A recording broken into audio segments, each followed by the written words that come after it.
안녕하세요, 김태수입니다. 자, 이번 주 주간 이슈 어떤지 한번 살펴보도록 하겠습니다. 오늘이 8월 9일입니다. 네. 자, 일단 지난주에 어떻게 됐는지 상황을 좀 살펴볼 거예요. 지난주에 어쨌든 다우 30하고 S&P 500이 최고치 경신을 했다라는 거에서 굉장히 지금 고무되어 있는 그런 분위기들을 볼 수 있는데, 그 배경에는 고용 데이터가 굉장히 좋았다라는 그런 이슈가 있습니다. 지금 살펴보면은 비농장 급여가 한 87만 건 예상을 했는데 오히려 지난번보다 더 올라가 버렸어요. 94만 건 정도가 나왔고요. 그리고 여기에 비농업 민간 고용 같은 경우에도 한 70만 건 예상했는데 한 70만 3천 건이 지금 집계가 됐습니다. 여기에다가 실업률이 5.7%, 5.8% 왔다 갔다 예상을 했어요. 근데 이게 5.4%로 뚝 떨어져 버립니다. 이러면서 이제 시장에서는 노동지표가 엄청나게 좋아졌구나, 이런 이제 긍정적인 이슈가 형성이 됐던 거죠. 자, 그러면은 이게 정말 좋은 상황이냐, 이걸 우리가 생각을 해볼 필요가 있어요. 왜냐면은 원래 시장의 흐름에서는 어떤 상황이었냐면은 경제 회복하고 조기 테이퍼링 사이에 지금 주시장이 좀 껴있단 말이죠. 그래서 노동지표가 좋으면 연준의 조기 테이퍼링이 앞당겨진다. 그래서 주식시장은 위험하다. 이런 지금 인식이 돼 있었단 말이죠. 지금 금요일날 노동지표가 개선이 됐어요. 그러면은 지난주 초반에 월러 연준 총재가 얘기를 했습니다. 일자리 보고서가 이번 주에 강력하게 나오게 되면은 9월 이후에 중앙은행의 채권 매입이 축소되는 것을 강력하게 주장하겠다. 뭐 이런 지금 얘기를 했습니다. 그런 상황인데 지금 시장에서는 그게 중요한 게 아니죠. 투자자들은 지금 당장 그게 중요한 게 아니에요. 뭐냐면은 당장 발등에 불 떨어진 게 뭐예요? 델타 변이 바이러스라는 게 발등에 불이 떨어졌습니다. 너무 급격하게 올라가는데 사람들은 힘들다 그러고 다시 노동 쪽은 안 좋다 그러고 일자리로 돌아가지 않는다고 그러고 이런 내용들이 있다 보니까 이러면 경제 회복에 문제가 생긴다. 이런 인식이 가장 컸던 거예요. 근데 노동지표가 개선이 되니까 일자리로 돌아가고 있구나, 사람들이 일을 하는구나, 그럼 경제 회복은 어쨌든 지속이 되겠구나, 이렇게 인식이 된 겁니다. 그러다 보니까 매수세에 가담을 하게 되는 거예요. 그런 상황에서 이제 투자자들이 어떻게 움직이냐면은 안전자산은 매도하고 위험자산으로 옮겨갑니다. 채권 수익률이 6%나 급등을 했어요. 10년물짜리가 6%나 급등을 했는데 국채를 내다 파는 거죠. 이거 주식시장에 가는구나, 글로 붙어야겠다. 국채를 파니까 어떻게 돼요?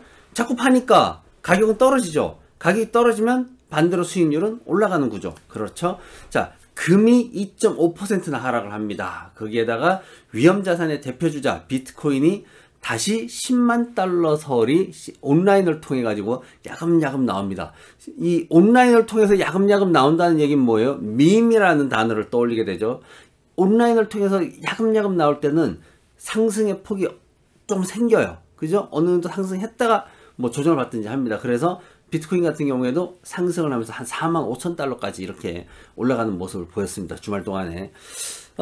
국채 수익률이 급등을 했는데 그럼 이걸로 끝나는 게 아니라 기술주들이 반응을 보이죠. 대형 기술주들하고 기술주들, 얘네들이 반응을 보였습니다. 얘네들이 하락하면서 나스닥은 하락하는 그런 모습을 보인 거죠. 월가의 경제학자들은 7월달 고용보고서가 어쨌든 8월달 확진자 급증하기 전에 후행성의 데이터다, 이렇기 때문에 우리가 정확하게 그걸 인식하기는 어렵다라고 얘기를 하고 있습니다. 그러면서 월가에서는 정말 이런 식으로 나오게 되면 결국은 연준이 조기 테이퍼링을 땡길 수밖에 없다, 기간을 땡길 수밖에 없다, 그런 것들을 주의해야 된다, 이렇게 지금 얘기를 하고 있기 때문에 투자자분들도 그 부분은 좀 염두에 두시는 게 좋을 것 같습니다. 네, 지난주 금요일에 금융 에너지 장비 산업이 2% 정도 이렇게 내외로 상승을 했습니다. 자동차 쪽이 마이너스 1.6%나 하락을 했어요. 제너럴 모터스는 올랐는데 레저 제품이나 인터넷 마케팅, 대체 에너지 산업들이 마이너스 1% 수준에서 하락을 보였습니다. 제가 오늘 말씀드릴 거는 세 개를 말씀을 드리려고 그래요. 뭐냐면은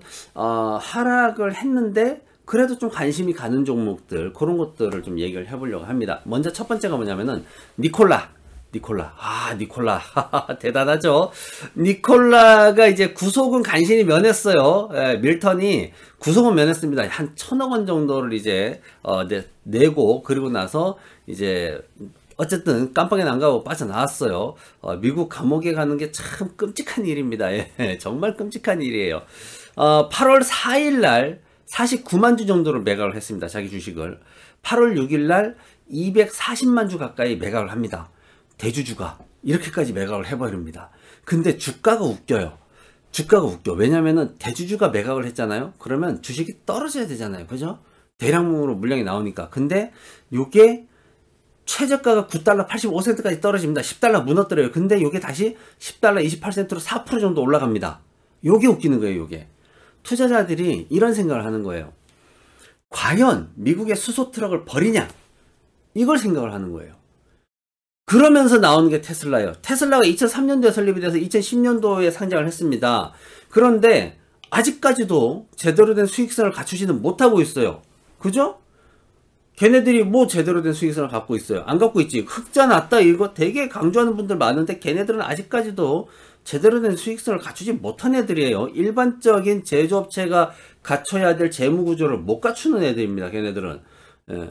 저러다 잘못되면은 예, 나라 피 다 빨아먹고 그냥 죽는 꼴이 되는 거예요. 사람들 피 빨아먹고. 아무튼 테슬라라는 회사가 그런 회사인데 미국 정부가 계속 지원을 했단 말이죠. 그러면서 지금의 모습을 만들었어요. 2010년도에 상장해가지고 3달러 써요. 얘가 3달러였어요. 그게 지금 250배가 올라서 700달러입니다. 어마어마한 거죠. 그럼 니콜라는 뭐냐 이거죠. 니콜라는 기술이 없다? 좋다 이거죠. 근데 그럼 대안이 있느냐? 미국 정부는 대안이 없어요. 니콜라 아니면 대안이 없어.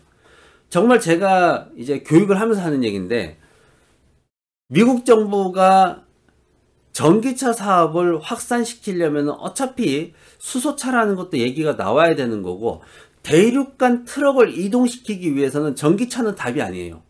전기차는 할 수가 없어요. 미국 서부에서 캐나다 동부까지 퀘벡까지 올라가려면 있잖아요. 그거는 전기차로는 감당이 안 됩니다. 왜? 걔네들은 밤낮을 가리지 않고 달립니다. 쉬지 않고 달려. 두 사람이 교대로 해가지고 끊임없이 달립니다. 그런데 전기차는 가다가 어떻게 해야 돼요? 충전해야 되죠. 충전하는데 자동차 한 대도 20-30분 걸리는 마당에 대형 트럭이 얼마나 걸리겠어요? 하룻밤 쉬어야 된다는 얘기예요. 말이 안 되는 얘기입니다. 이 얘기는. 그런 상황이기 때문에 수소 트럭을 갖다가 미국 정부가 포기하기는 힘들어요. 그렇다고 언제까지 휘발유 써가면서 어떻게 할 거예요? 그건 또 안 되잖아요. 미국에서는 또 대체 에너지 관련해서 환경 쪽 관련해가지고 계속 더 하겠다 이렇게 얘기를 하고 있는데 말이 안 되잖아요. 그게. 그러면은 니콜라라는 회사는 살려야 돼. 기술은 뭐 정 안 되면 현대차한테 도움을 구해야겠죠. 그죠? 그렇게 할 수도 있는 거지. 그러면서 이제 다시 주식시장에서 뛰어가지고 돈 가지고 자기 기술을 개발하고 자기 차 신차 내보이고 이렇게 가면 되는 거예요. 닭이 먼저냐 계란이 먼저냐. 나중에 가면은 도덕성을 따질 필요도 없어요. 어쨌든 신제품 만들어내면 돼. 어디처럼? 테슬라처럼. 하면 되는 거예요. 테슬라처럼. 굴러가면 되는 거야. 초반에는 어쩔 수 없이 죽는 사람도 생기겠죠. 사고도 나겠지. 어쩔 수 없지. 하지만 테슬라가 그것 때문에 망했어요? 아니잖아. 가잖아요. 그죠? 니콜라도 그렇게 갈 수 있다. 지금 현재 니콜라에 매수하는 분들은 그런 생각으로 장기적으로 가는 거예요. 두 번째, 로블록스라는 회사입니다. 게임주예요. 지난 한 달간 14% 하락을 했습니다. 최근에 8월달 들어서 5% 반등을 했어요.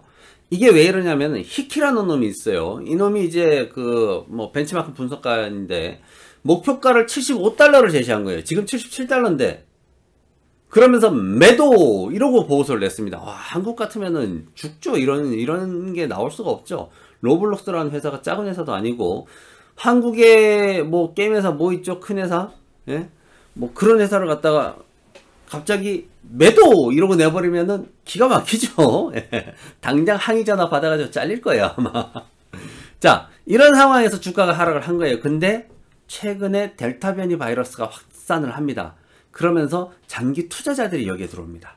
장기 투자자들이 이 상태로 가면은 지금 상황에서 델타 변이 바이러스가 그렇게 쉽게 죽겠어? 쉽게 죽지는 않을 거야. 다시 올라갈 거야. 그러면 학교도 닫을 거야. 애들이 뭐 하겠어요? 애들이 게임 하겠죠. 당연하죠. 게임 하는 겁니다. 엄마 아빠가 바빠 죽겠고 먹고 살기 죽겠고 정부에서 돈도 안 나오는데 이제 애들 볼 새가 어디 있어요. 타협을 해야지. 핸드폰 가지고 게임 1시간만 해. 방법이 없잖아요. 그죠? 로블록스라는 주식에 대해서 장기 투자자들이 그래서 지금 치고 들어가고 있는 거예요. 예. 자, 그 다음에 빅스 변동성 지수입니다. 금요일날 마이너스 0.6 마이너스 6.5% 하락을 했어요. 지난달 19일날 25달러 찍고 그 전에 제가 매수해가지고 쭉 올라갈 때 50% 수익 내는 거 그때 말씀을 드렸어요. 현재 16달러 15센트입니다. 자, 지금 현재 뭔가 불안하다. 지수는 올라가는데, 미국 주식 하시는 분들 중에 지수는 올라가는데 나는 뭔가 불안해. 지금 상황이 뭔가 이상해. 왜 이러지? 아까 처음에 말씀드렸죠. 원래는 노동지표 좋아지면 떨어졌어야 되는데 올라가 버린 거야. 그러니까 지금 상황이 난 이상해, 불안해. 내 종목은 잘 안 움직여, 올라가지도 않아. 뭔가 불안해. 어떻게 해야 돼요? 해지해야지. 근데 대부분은 해지를 안 하지. 뭘 해요? 모니터를 뚫어져라 보지. 그러면서 뭘 해요? 주식 차트만 죽으라고 보지. 심각한 경우엔 T차트로 보고요. 조금 나은 경우엔 분차트로 봅니다. 뭘로 봐요? 그것도 핸드폰으로 봅니다. 보면 답이 나와요? 안 나옵니다. 제발 그러지 마세요. 예? 지금은 모니터 볼 때가 아니에요. 뭘 봐야 되느냐? 내 계좌의 수익 곡선을 확인을 하고 있어야 돼요. 내 계좌의 수익 곡선 차트가 어디로 가는지를 계속 지켜보고 있어야 돼요. 그거에 영향을 미치는, 악영향을 미치는 놈들은 아무리 내가 사랑하는 종목이라도 과감히 잘라내야 됩니다. 지금 상황이 그래요. 근데 내가 잘라내기에는 마음이 너무 아파. 이거는 정말 될 것 같아.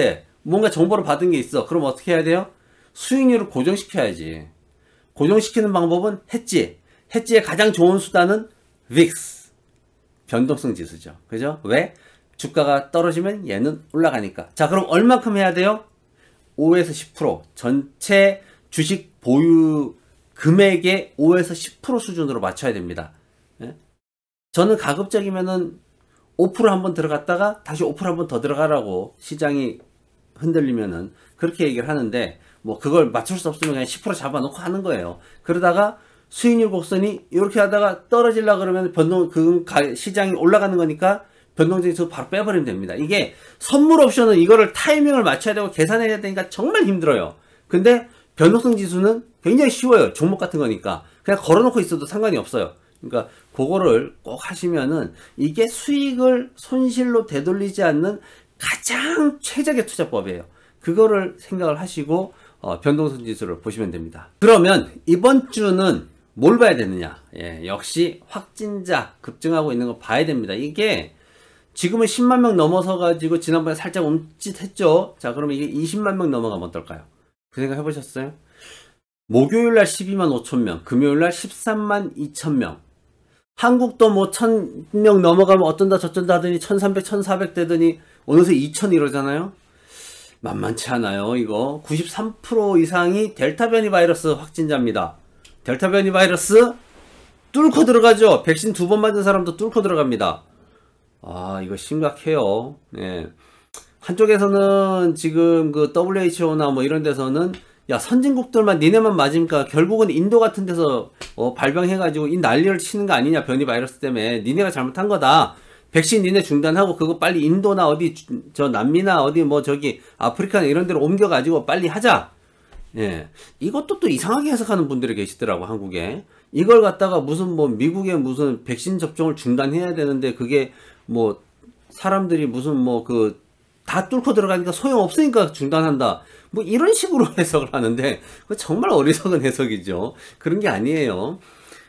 불균형이 생기니까 선진국에서는 인구 밀도가 낮아요, 세계적으로 보면은. 그런데 그쪽에다가 백신을 집중시켜 놓으니까 이쪽에서 바이러스가 자꾸 변이를 일으켜가지고 이런 상황이 생기는 거다. 그러니까 이쪽에도 빨리 대처를 해야지 이게 균형을 맞춰가지고 고르게 우리가 방어를 할 수 있다. 이렇게 이제 얘기가 돼서 그걸 옮겨서 아프리카 같은 데서 빨리 맞춰라, 이런 얘기를 하는 거지. 인도에 빨리 맞췄으면 이런 일이 안 생기지 않았겠냐, 뭐 이런 얘기를 하는 거지. 그게 무슨 뭐 돌파를 하니까, 2번 다 맞아도 돌파를 하니까 야, 소용없으니까 그만해, 이런 식으로 해석하는 분들 계신데 자꾸 뉴스를 제목만 보고 그렇게 이해를 하시면 안 돼요. 제목이 야리꾸리해서 그렇게 이해를 하는데. 자, 아무튼 이번 주에는 뭘 봐야 되느냐. 11일날 소비자 물가지수, 12일날 생산자 물가지수 나옵니다. 소비자 물가지수 CPI라 그러죠. 생산자 물가지수 PPI라고 얘기를 합니다. 소비자 물가지수는 유사한 수준 6월달하고 비슷하게 나올 거다라고 예상을 하고 있고, 생산자 물가지수는 0.6% 또 상승할 거다라고 예상을 하고 있습니다. 자, 예상 수준을 넘어서게 되면 어떻게 돼요? 강력한 노동시장 회복과 함께 연준을 압박하는 상황이 되죠. 인플레이션이. 그러면 조기 테이퍼링의 확실한 어떤 근거로 작동을 합니다. 그러면 연준이 정말 9월 달부터 어떻게 해요? 채권 매입 규모를 축소할 수 있어요. 정말 그렇게 될 수 있습니다. 그런데 소비자 물가가 안정이 됐어. 그럼 괜찮냐? 아니야. 생산자 물가가 계속 상승을 해버리면 문제가 있어요. 2019년도에 파월 의장이 배신자 소리를 들었던 적이 있습니다. 왜? 갑자기 금리 올려버렸거든. 2018년도였나? 가물가물하죠, 지금. 아무튼, 그랬던 적이 있습니다. 선제적 대응을 했다. 이 단어를 썼어요, 연준이. 파월 의장이 나와서 우리는 선제적 대응을 했다라고 표현을 했습니다. 뭐에 대해서? 미국 기업들의 수익이 저하되는 상황을 막기 위해서 그런 조치를 취했다라고 얘기를 했습니다. 인플레이션이나 이런 전반적인 상황들, 생산자 물가가 자꾸만 올라가는 그런 상황들에 대비해가지고 선제적으로 조치를 취했다. 이런 얘기를 했습니다. 그래서 이런 것들을 우리가 좀 살펴봐야 되는 상황이고, 어쨌든 지금 상황에서 뭔가 안정이 되려면은 어떤 상황이 돼야 되느냐? 그냥 예상 수준으로 나오는 게 제일 좋아요. 예상 수준을 벗어나는 상황이 되면은 이게 문제가 생기는 거야. 자, 그 다음에 연준 위원들이 몇 사람이 얘기를 합니다. 애틀랜타 연준 총재인 라파엘 보스틱 같은 경우에는 대표적인 매파죠. 내년 말에 금리 인상해야 된다. 이런 사람이에요. 9일날 나옵니다. 그리고 토마스 바킨, 리치먼드 연준 총재도 역시 매파적인 사람인데 9일날 발표를 하고, 10일날 찰스 에번스 시카고 연준 총재가 나오는데 이 사람은 이제 대표적으로 비둘기파예요. 이 사람은. 그리고 11일날 보스틱 총재가 한 번 더 나오고, 에스더 조지 캔자스시티 총재가 나오는데 이 사람도 또 매파야. 네, 시카고 연은 쪽만 비둘기파예요. 지금 현재 어떤 상황이냐면, 차트 잘 보시면 아실 텐데, 조기 테이퍼링을 반대하고 금리 인상을 2023년 이후에나 가능하다라고 한 사람이 누구냐? 바로 브레이너드하고 바우만 총재, 그리고 미니애폴리스 지역 총재, 시카고, 뉴욕, 샌프란시스코 총재들, 그리고 파월 총재, 파월 의장이죠. 이 사람들만 지금 비둘기파로 구분이 되고, 부총재랑 중도파, 부총재로 포함해가지고 중도파가 2명이 있어요. 요 사람들이 이제 중도파로 또 구분이 되고, 나머지 10명, 이게 지금 매파 쪽으로 다 기울어 있는 거예요. 그런 상황이에요. 그래서 이 사람들이 과연 노동지표가 강하게 개선이 됐고 인플레이션 상황이 진행이 되고 있는 상황에서 이번 주에 발언을 어떻게 할 것이냐. 그러면 이번 달 말에 가면은 파월 의장 발언이 있거든요. 그래서 거기까지 어떻게 이게 연결이 될 거냐. 여기에 대해서 지금 이번 주에 계속 주목을 하게 될 겁니다.